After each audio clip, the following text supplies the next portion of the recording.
David Copperfield by Charles Dickens, Chapter 61.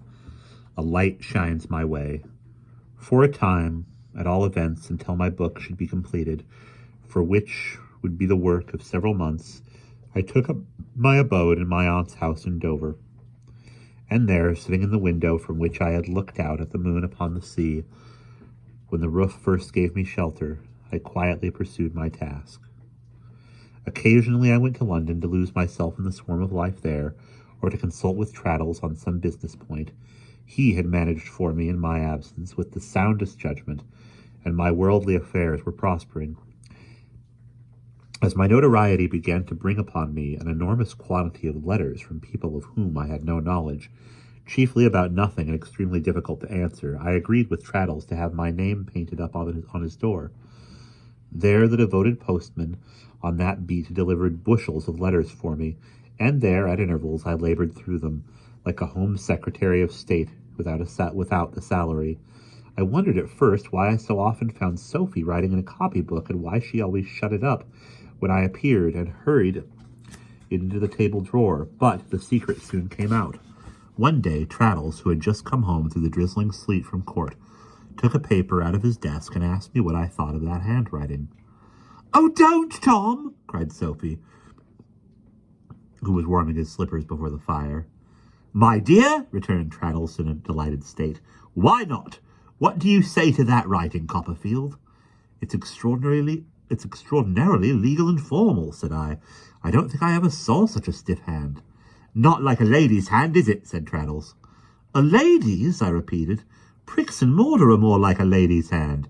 Traddles broke into a rapturous laugh and informed me that it was Sophie's writing, that Sophie had vowed to declare he would need a copying clerk soon, and she would be that clerk, and she had acquired this hand from a pattern, and that she could throw off, I forgot how many folios in an hour.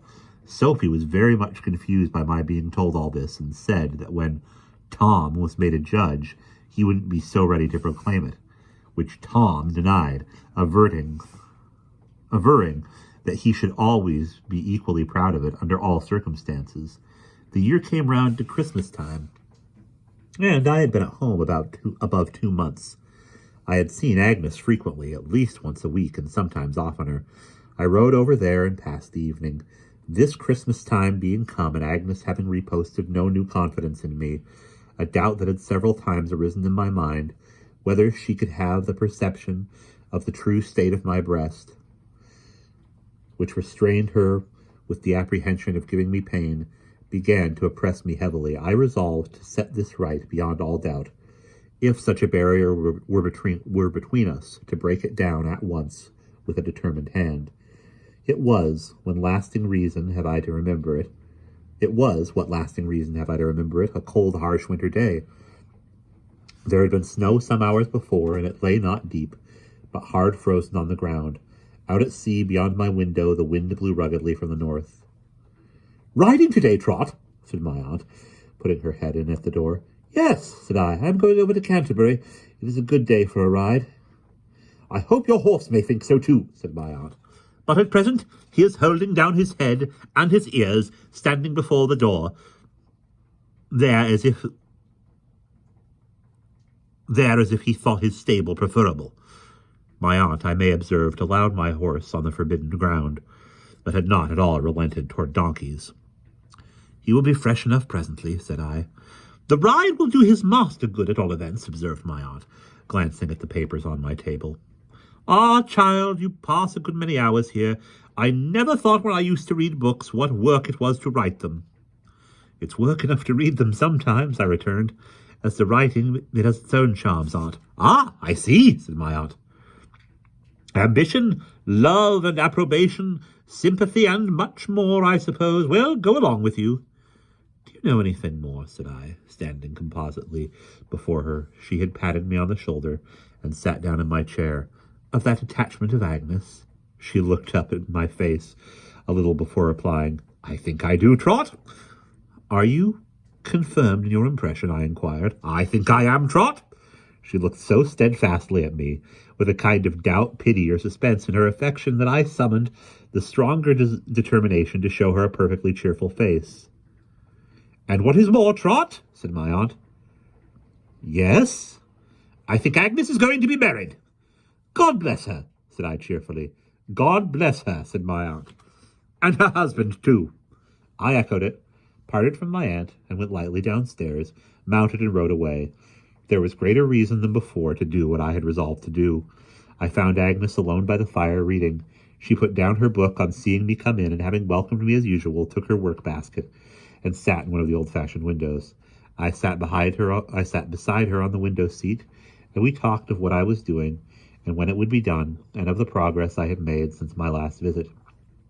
Agnes was very cheerful, and laughingly predicted that I should soon become too famous to be talked to on such subjects. So I make the most of the present time, you see, said Agnes, and talk to you while I may. As I looked at her beautiful face, observant in her work, she raised her mild, clear eyes and saw that I was looking at her. You are thoughtful today, Trotwood. Agnes, shall I tell you what about? I came to tell you. She put aside her work, as she was used to do when we were seriously discussing anything, and gave me her whole attention. My dear Agnes, do you doubt my being true to you? No, she answered, with a look of astonishment. Do you remember that I tried to tell you when I came home what a debt of gratitude I owe to you, dearest Agnes, and how fervently I felt toward you? I remember it, she said gently. Very well. You have a secret, said I. Let me share it, Agnes. She cast down her eyes and trembled.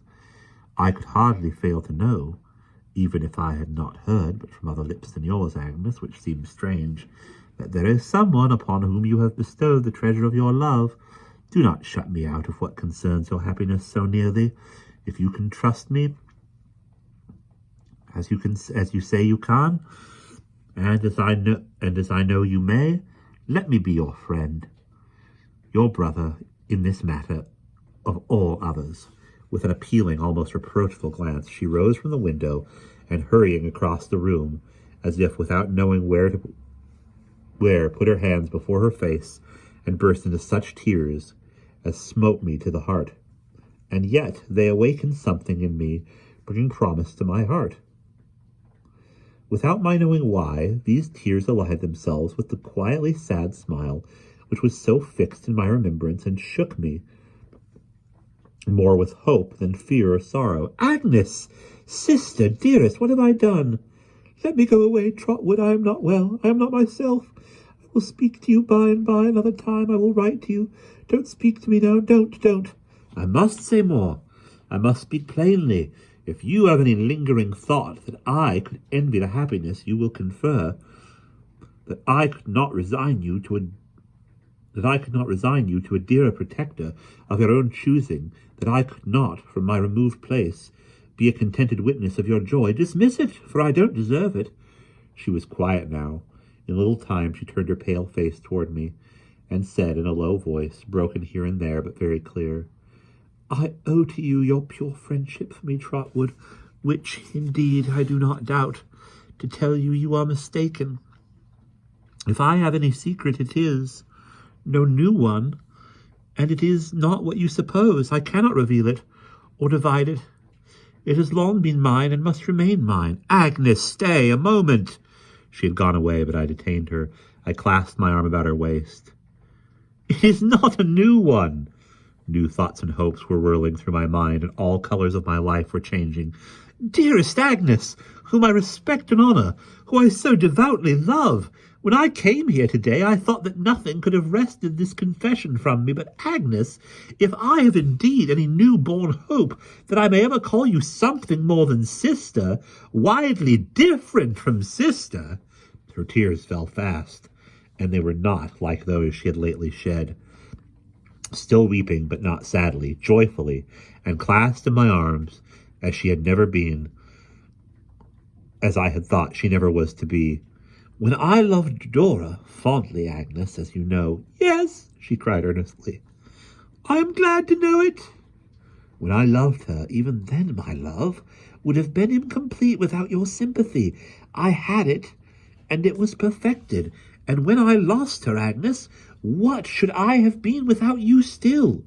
Closer in my arms, nearer to my heart, her trembling hand upon my shoulder, her sweet eyes shining through her tears on mine, I went away, dear Agnes, loving you. I stayed away loving you. I returned home loving you. And now I tried to tell her of the struggle I had had and the conclusion that I had come to.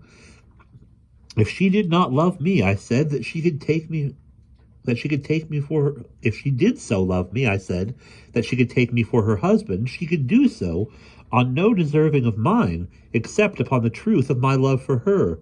I am so blessed, Trotwood. My heart is so overcharged, but there is one thing I must say. Dearest, what? She laid her gentle hands upon my shoulders and looked calmly in my face. Do you know yet what it is? I am afraid to speculate on what it is. Tell me, my dear. I have loved you all my life. Oh, we were happy. We were happy. Our tears were not for the trials, hers so much the greater, though when we had come to be thus, but for the rapture of being thus, and never to be divided more.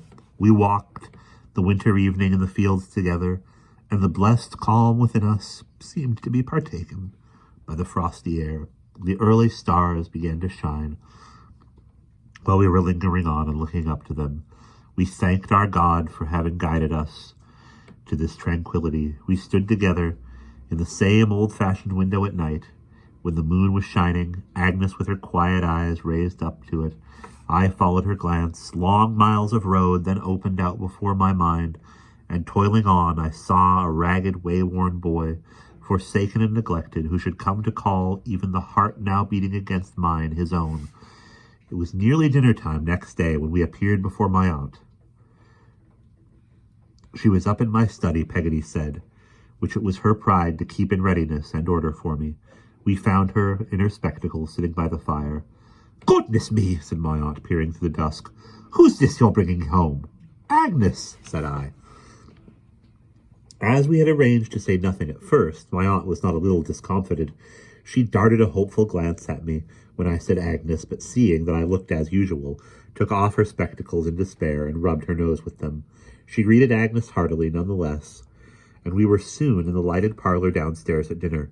My aunt put on her spectacles twice or thrice to take another look at me, but as often took them off again, disappointed, and rubbed her nose with them, much to the discomfiture of Mr. Dick, who knew this to be a bad symptom. By the by, aunt, said I after dinner, I have been speaking to Agnes about what you told me. Then, Trot, said my aunt, turning scarlet, you did wrong and broke your promise. You are not angry, aunt, I trust. I am sure you won't be when you learn that Angus is not unhappy in any attachment. Stuff and nonsense, said my aunt. As my aunt appeared to be annoyed, I thought the best way was to cut her annoyance short. I took Agnes in my arm, in the back of her chair, and we both leaned over her. My aunt, with one clap of her hands and one look through her spectacles, immediately went into hysterics, for the first and only time in my knowledge of her. The hysterics called up Peggotty. The moment my aunt was restored, she flew at Peggotty, calling her a silly old creature, hugged her with all her might, after she hugged Mr. Dick, who was highly honored but a good deal surprised, and after that told them why. Then we were all happy together. I could not discover whether my aunt, in her last short conversation with me, had fallen on a pious fraud, or had really mistaken the state of my mind. It was quite enough, she said, that she had told me Agnes was going to be married, and that now I knew better than anyone how true it was. We were married within a fortnight. Traddles and Sophie and Dr. and Mrs. Strong were the only guests at our quiet wedding. We left them full of joy and drove away together, clasped in my embrace. I held the source of every worthy aspiration I had ever had, the center of myself, the circle of my life, my own, my wife, my love, of whom was founded on a rock. Dearest husband, said Agnes, now that I may call you that by name, I have one more thing to tell you. Let me hear it, love. It grows out of the night when Dora died. She sent you for me. She did. She told me that she left me something. Can you think what it was? I believed I could. I drew my wife, who had so long loved me, closer to my side. She told me that she made a last request of me and left me a last charge. And it was that only I would occupy this vacant place. And Agnes laid her head upon my breast, and wept, and I wept with her, though we were so happy. And that is the end of chapter 61.